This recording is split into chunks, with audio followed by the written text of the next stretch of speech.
കനത്ത മഴയിൽ കോഴിക്കോട് കൂരാച്ചുണ്ട് കരിയാത്തൻപാറയിലും മണ്ണിടിച്ചിലുണ്ടായി. 28-ാം മൈൽ സ്വദേശി മുജീബിന്റെ കോഴി ഫാം തകർന്നു.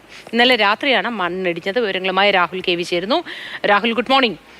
ഇത് എപ്പോഴായിരുന്നു സംഭവം? എന്തൊക്കെ നാശനഷ്ടങ്ങളാണ് അവിടെ ഉണ്ടായത്? മറ്റാർക്കെങ്കിലും ഈ പ്രദേശത്ത് ബുദ്ധിമുട്ടുകൾ അനുഭവപ്പെട്ടോ? ഇപ്പൊ മഴയുണ്ടോ അവിടെ? മോത്തി, ആളപായമില്ല, അതുപോലെ തന്നെ വീടുകളിലേക്ക് മണ്ണ് കയറിയില്ല എന്നതാണ് ആശ്വാസകരമായ കാര്യം. വലിയ മണ്ണിടിച്ചിൽ തന്നെയാണ് ഉണ്ടായത്. ഇത് കൂരാച്ചുണ്ട് പഞ്ചായത്തിലെ 5-ാം വാർഡ് 28-ാം മൈലിലാണ് സംഭവം ഉണ്ടായത്. ഇന്നലെ പക്ഷേ അതിശക്തമായ മഴ ഉണ്ടായിരുന്നില്ല. ഈ ഒരു വിധത്തിൽ അപകടം മണ്ണിടിച്ചിൽ ഉണ്ടാകുന്നതിന് ഭാഗമായ മഴ പെയ്തിരുന്നില്ല എന്നുള്ളതാണ്. പക്ഷേ അതിന് മുൻപത്തെ ദിവസമൊക്കെ മണിക്കൂറുകളോളം തുടർച്ചയായി മഴ പെയ്തിരുന്നു. വെള്ളം മണ്ണിലേക്ക് ഇരുന്നു. അതിൻ്റെ അനന്തരഫലമായി മണ്ണിടിച്ചിൽ ഉണ്ടായി എന്നാണ് മനസ്സിലാക്കുന്നത്. മുജീബ് എന്നയാളുടെ കോഴി ഫാം പൂർണ്ണമായും തകർന്ന സ്ഥിതിയിലാണ്. വലിയ രീതിയിൽ നാശനഷ്ടം സംഭവിച്ചു. ഒപ്പം കൃഷിനാശവും ഉണ്ടായിട്ടുണ്ട്. ഈ മണ്ണ് ഇടിഞ്ഞൊഴുകി വന്ന മേഖലയിലുണ്ടായ കൃഷിയൊക്കെ നശിച്ചു. ജനവാസ മേഖലയാണ്, ഒപ്പം തന്നെ കൃഷിയിടം കൂടിയാണ്. വലിയ രീതിയിൽ കൃഷിനാശം സംഭവിച്ചിട്ടുണ്ട്. നിരവധി കവുങ്ങുകളും നശിച്ച അവസ്ഥയാണ്. മുജീബിൻ്റെ വീട് അതിൻ്റെ തൊട്ടടുത്ത് തന്നെയാണ്, പുതിയ വീടാണ്.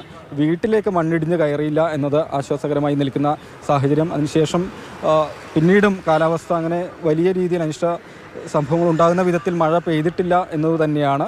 ഈ മണ്ണിടിച്ചിൽ ഉണ്ടാകുന്ന സമയത്തും വലിയ രീതിയിൽ മണ്ണിടിഞ്ഞു വീണ അതിന്റെ ഉടമസ്ഥൻ മുജീബ് ടെലിഫോൺ ലൈവിൽ തത്സമയം നമ്മളോടൊപ്പം ചേരുകയാണ്. മുജീബ്, ഇത് എപ്പോഴാണ് സംഭവിച്ചത്? ഒരുപാട് നാശനഷ്ടം ഉണ്ടായോ? ഇന്നലെ വൈകുന്നേരം ഒരു 6 മണിയായപ്പോഴാണ് സംഭവിച്ചത്. ഒരുപാട് നാശനഷ്ടം ഉണ്ടായി. എത്ര കോഴികൾ ഉണ്ടായിരുന്നു ഫാമിൽ? ഫാമിൽ കോഴിയില്ലായിരുന്നു. Full കോഴിന്റെ hi tech കൂടായിരുന്നു. വലിയ ഷെഡ്, 1500 സ്ക്വയർ ഫീറ്റ് ഉള്ള ഒരു ഷെഡിന്റെ ഉള്ളിൽ ഫുള്ള് ഹൈടെക് കൂടായിരുന്നു. കോഴി കുറഞ്ഞ കോഴികളായിരുന്നു. കോഴി പറയാൻ മാത്രമല്ല, പക്ഷെ കൂട് ഫാം ഫുള്ളായിട്ട് പോയി.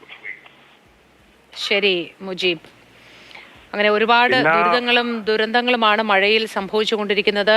മുജീബിന്റെ കോഴി ഫാമിലേക്കാണ് മണ്ണിടിഞ്ഞു വീണത്. പക്ഷേ കോഴികളൊന്നും ഉണ്ടായിരുന്നില്ല. കുറച്ച് കഷ്ടപ്പെട്ടൊക്കെ നിർമ്മിക്കുന്നതാണല്ലോ കോഴി ഫാം എന്നൊക്കെ പറയുന്നത്. ആ ഷെഡിന് തകരാറുകൾ സംഭവിച്ചു എന്നുള്ളതിലാണ് മുജീബിന്റെ വിഷമം. ഇപ്പൊ രാഹുൽ കെ വിയാണ് വിവരങ്ങൾ നൽകിയത്.